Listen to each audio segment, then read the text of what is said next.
to have longevity and survive in this movement, one has to always remain teachable.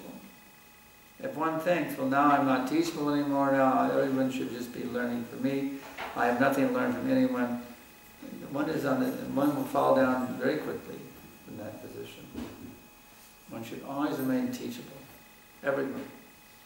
You know, I've been around for 50 years, and everybody else is younger than me, and still I should think how I can learn from them.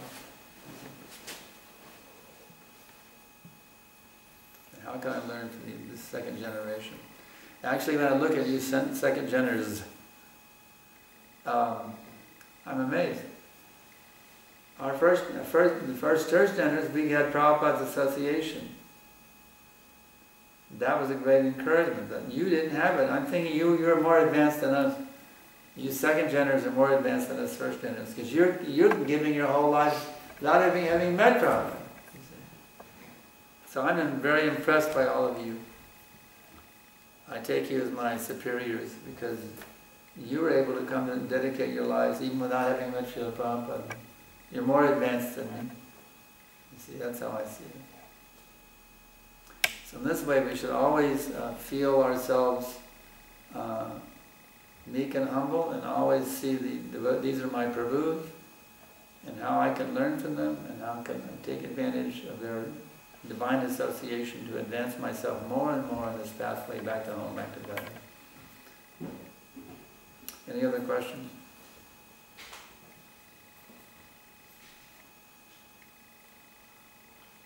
It said in the first verse, it said that the demigods, they had transcendental weapons.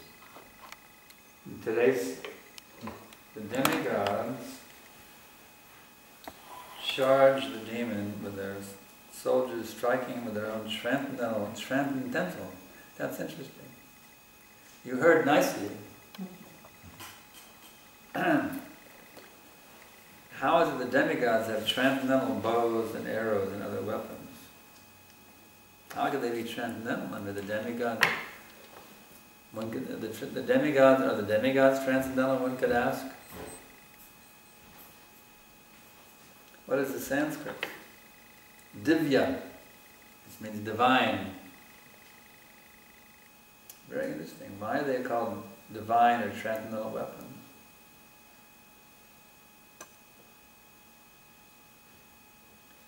We know that, just like reading about Arjuna and other warriors, they're given very special weapons. There's all kinds of special, weapons that have special shakti. That we know. They're not ordinary weapons. The amazing thing is, all these weapons had absolutely no effect on Dhritarashtra. He swallowed all of them. Finished. They're mystical weapons. They're empowered, divine, transcendental, mystical weapons. He just swallowed them up immediately. And they're left with no weapons. All of our powerful weapons we use are invincible, mystical weapons. He just swallowed them like that. Boom, finished. So the demigods were very proud of their mystical weapons, and all of a sudden, all their mystical weapons are finished. This is a great mercy. Now they have to just take over Krishna. I have all these fancy mystical weapons, divine weapons, and now they're finished. What can I do?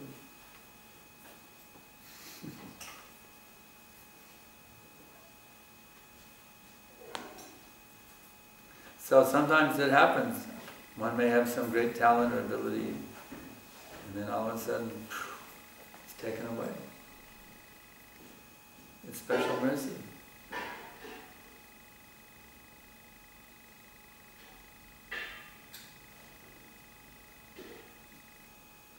One could have some stroke or something, and then he put it a just like our Jayapataka Maharaj. Very serious. His body practically became non-functional. But he didn't lose faith. He kept his enthusiasm in spite of it. And now slowly he's coming back.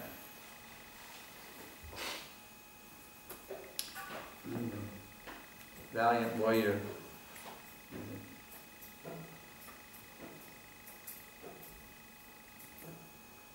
devotee of the Lord, he doesn't require any material facilities. Whatever is there, whatever he has, he will engage in Krishna service. That's it. He can have the whole world, or he can have nothing. It doesn't matter. Whatever facility he has, he engages in Krishna service. One can be a very opulent Kshatriya and have so much wealth and power and influence, and be a pure devotee. You can be a complete pauper with no facilities whatever. It's like Kolavecha Shudhar. Very impoverished man. Still, whatever you have, use it in Krishna service, and then it's all the same. The king and the pauper, as devotees, they're in the same exact position. Because both of them possess Krishna. And Krishna can turn that pauper into a wealthy man immediately. He did that with Sudama. He was a completely impoverished man. Didn't have proper clothing, not even proper food to eat. But immediately, as soon as he gave Krishna the little chipped rice, immediately he had an opulence like a demigod.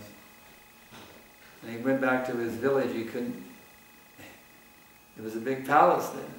Instead of that old hut, torn down, dilapidated hut, there was a palace. And he couldn't even recognize his wife was very sickly and haggard and dressed in rags. And he couldn't even recognize this like as a demigod. He saw this demigod here. Who is this demigod here? His wife. So Krishna can take you from wealth into poverty, or from poverty and wealth within a second. A devotee is equipoised. Whether I'm impoverished, whether I'm wealthy, it doesn't matter. Let me give myself completely to Krishna. And then Krishna will be mine. That's all. Poverty or wealth are not very important to the devotee. But Krishna, Krishna, Krishna, that's all that matters.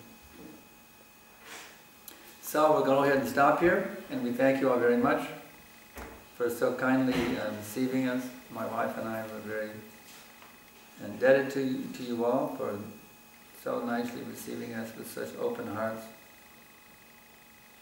here in Copenhagen, Denmark. So we look forward to coming back. We'd like to come back again next year. Look forward to returning.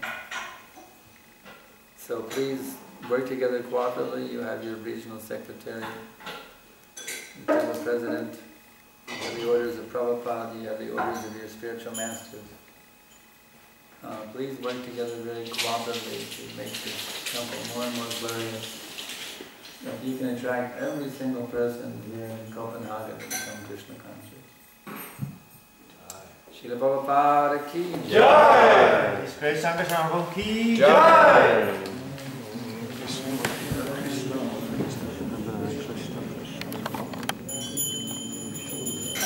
Now we have some Mahaprasada.